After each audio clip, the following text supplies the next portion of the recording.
Commodity की ABCD में आज हम बात करने वाले हैं टेक्निकल इंडिकेटर्स की। टेक्निकल इंडिकेटर्स का इस्तेमाल क्या होता है? जब भी फ्यूचर्स के भाव अगर आपको जाने कि भविष्य में किस तरह की चाल रहेगी, उसके संकेत आपको इंडिकेटर्स के जरिए मिल जाते हैं। शेयर हो या कमोडिटी, दोनों के ही मूवमेंट का पता आपको इस इंडिकेटर के जरिए लग जाता है। और जो खास जो इंडिकेटर्स है उसमें जो पॉपुलर इंडिकेटर्स है, मूविंग एवरेजेज है, आरएसआई है, एमएसीडी है, सुपर ट्रेंड है, बॉलिंजर बैंड्स है, और ये कुछ खास इंडिकेटर्स आपके लिए मिलेंगे। मूविंग एवरेज और एमएसीडी और आरएसआई ये सबसे अहम इंडिकेटर्स है। आप जब भी इंडिकेटर्स का इस्तेमाल करें तो लैगिंग और लीडिंग दोनों तरह का करें। लैगिंग क्या होता है कि आपको ट्रेंड के साथ लेकर जाएगा, लीडिंग आपको पहले से ही संकेत दे देगा कि आपको क्या करना है, यानी पहले से ही आपको संकेत देगा, तब उसके हिसाब से आप तैयारी कर सकते हैं। अब अलग अलग इंडिकेटर्स के बारे में हम आपको बता देते हैं कि स्टोकेस्टिक ऑसिलेटर क्या होता है। इसमें क्या होता है कि ओवरसोल्ड और ओवरबॉट जो लेवल है 80 के अगर ऊपर गया तो ओवरबॉट है, 20 के नीचे ओवरसोल्ड है।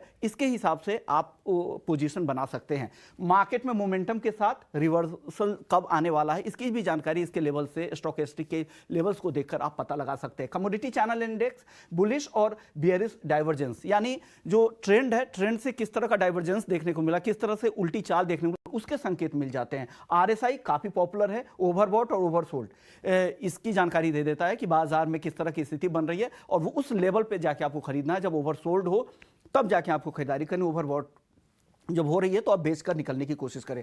लैगिंग इंडिकेटर में मूविंग एवरेज सबसे सिंपल है, प्राइस ट्रेंड के साथ सपोर्ट और रेजिस्टेंस दोनों के लेवल आपको ये बता देता है। एमएसीडी स्टॉक प्राइस के दो मूविंग एवरेज के एक रिलेशनशिप को ये दर्शाता है, और ये भी एक लैगिंग इंडिकेटर्स के तौर पर ही आता है। तेजी या मंदी के ट्रेंड में कमजोरी या मजबूती के संकेत ये आपको लैगिंग इंडिकेटर्स देते हैं। बॉलिंजर बैंड जो तीसरा लैगिंग इंडिकेटर्स है, ये भी आपको तेजी और मंदी के साथ ब्रेकआउट का संकेत दे देता है। लेकिन अब सबसे पहले जो खास इंडिकेटर्स और ट्रेंड इंडिकेटर्स में कौन कौन आते हैं, जो ट्रेंड को बताता है, उसमें moving average, super trend, parabolic सार है जो ट्रेंड इंडिकेटर के में आते हैं। मोमेंटम इंडिकेटर्स एमएसीडी, आरएसआई और एवरेज डायरेक्शनल इंडेक्स है, एडीएक्स, ये मोमेंटम इंडिकेटर। ऑसिलेटर्स कौन से होते हैं? वॉलेटिलिटी इंडिकेटर में Bollinger band, average true range और डॉन्चियन चैनल है, ये आते हैं वॉलेटिलिटी इंडिकेटर्स में। वॉल्यूम इंडिकेटर्स में आते हैं on balance volume, money flow index. तो ये खास इंडिकेटर्स है, इसका आप इस्तेमाल कर सकते हैं।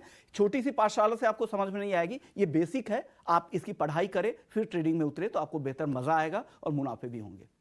ठीक है, तो ये टेक्निकल इंडिकेटर्स हैं जो बाजार में आपको काफ़ी मदद करते हैं।